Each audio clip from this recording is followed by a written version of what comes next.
70 years, what a milestone. Happy birthday, Porsche, and welcome to Hong Kong Sports Car Together Day.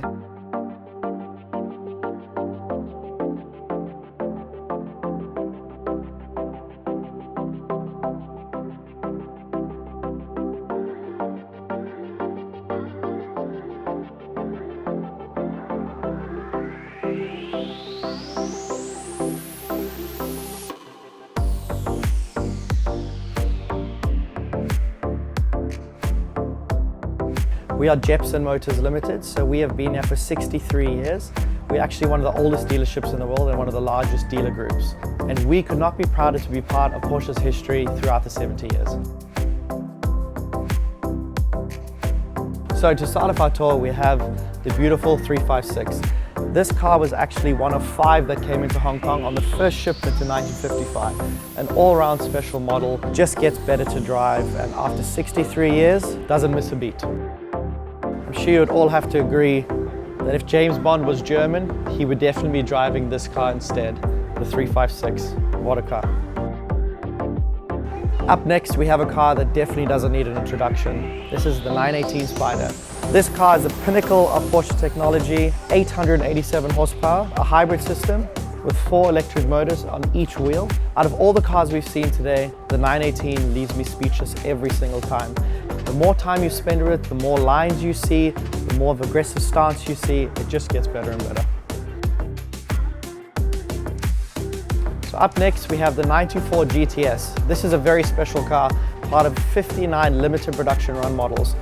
This car is actually part of a single make race series and was produced to be lightweight. 245 horsepower, weighing around 900 kilograms. You can imagine what that felt like back in 1981. In an effort to save weight, you can see they have plexiglass, lightweight composites, and even the headlights were made out of plastic, all in an effort to save every gram of weight to get that extra power and those extra tenths around the track. Part of any gentleman racer's car list would have to be the 94 GTS, making any track day spectacular. Another Porsche that definitely doesn't need an introduction, the Carrera GT. 5.7 litre, V10, 612 horsepower, manual. I don't think it gets much better than that. So this V10 actually comes directly from motorsport, derived from the Spider RS LMP2 car that was extremely successful during the early 2000s. Definitely another signature of the Carrera GT would be the walnut 6-speed manual transmission. Short throw, lifted as high as possible to be comfortable for the driver to change as quickly as possible. If I could have any Porsche, it would have to be the Carrera GT. I mean, 612 horsepower, 5.7 litre V10, I don't have to say anything else.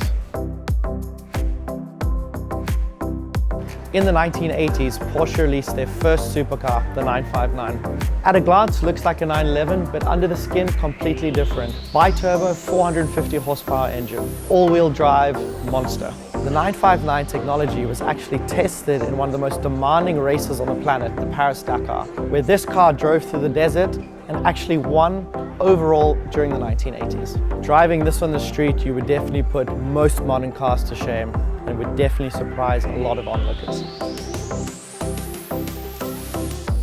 Up next, looking very mean in black, we have the 930 Turbo Targa. In the back of this monster, as with all 911s, we have a 282 3.3 litre flat 6 engine.